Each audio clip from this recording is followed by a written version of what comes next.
তার মধ্যে এখানে লাইলাতুল কদর যেটা, এটা অত্যন্ত গুরুত্বপূর্ণ বিষয়। রাতের মধ্যে শ্রেষ্ঠ রাত কি বলছি? রাতের মধ্যে শ্রেষ্ঠ রাত হচ্ছে লাইলাতুল কদর, আর দিনের মধ্যে শ্রেষ্ঠ দিন হচ্ছে সপ্তাহের মধ্যে শ্রেষ্ঠ দিন হচ্ছে শুক্রবার, জুমার দিন। এসব গুলো মনে রাখতে হবে। তাহলে সপ্তাহের মধ্যে শ্রেষ্ঠ দিন কি?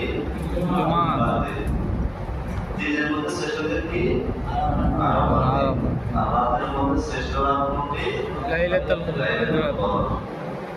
আমরা সেই কদর থেকে আজকে কিছু আলোচনা করবো। আল্লাহ তাআলা আমাদের তৌফিক দান করুন। আমিন।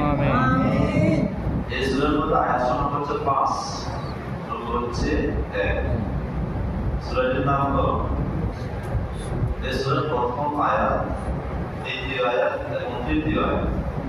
তিন আয়াতের মধ্যে কত শব্দ লেগে আছে? কতবার? 3বার। ইন্না আনজালনাহু ফি লাইলাতিল কদর ওয়া মা আদরাকা মা লাইলাতুল কদর লাইলাতুল কদর খায়রুম মিন আলফি শাহর। এই কদর শব্দ লেগে আছে কেন? এই কদর থেকে সূরার নাম করা হচ্ছে কি? কদর, লাইলাতুল কদর। তাহলে এর নাম হচ্ছে সূরাতুল কদর। এবার আসেন এই সূরাটি নাযিল করার কারণ কি? আমরা কষ্ট হই না, কষ্ট ছাড়ি দেই।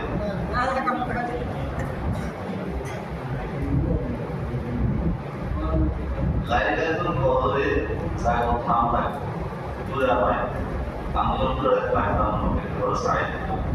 বাকিটা আমরা যদি জায়গা থাকে আন্দোলন বিষয়, না থাকলেও আন্দোলন বিষয়।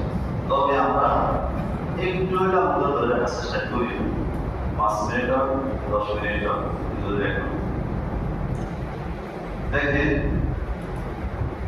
এই সূরাটি কেন নাযিল হয়েছে, শানের নজুল কি, প্রেক্ষাপট কি? ইবনে হাতিম রাদিয়াল্লাহু আনহু সাহাবী, তিনি বর্ণনা করেন রাসূল সাল্লাল্লাহু আলাইহি ওয়াসাল্লাম বলেন, এক রাসূল সাল্লাল্লাহু বসছেন মসজিদে, একজন সাহাবা কেরামদেরকে বলছেন, এদিকে করেন, সাহাবা কেরামদেরকে বলছেন, বনি ইসরাইলের একজন মুজাহিদ আছে।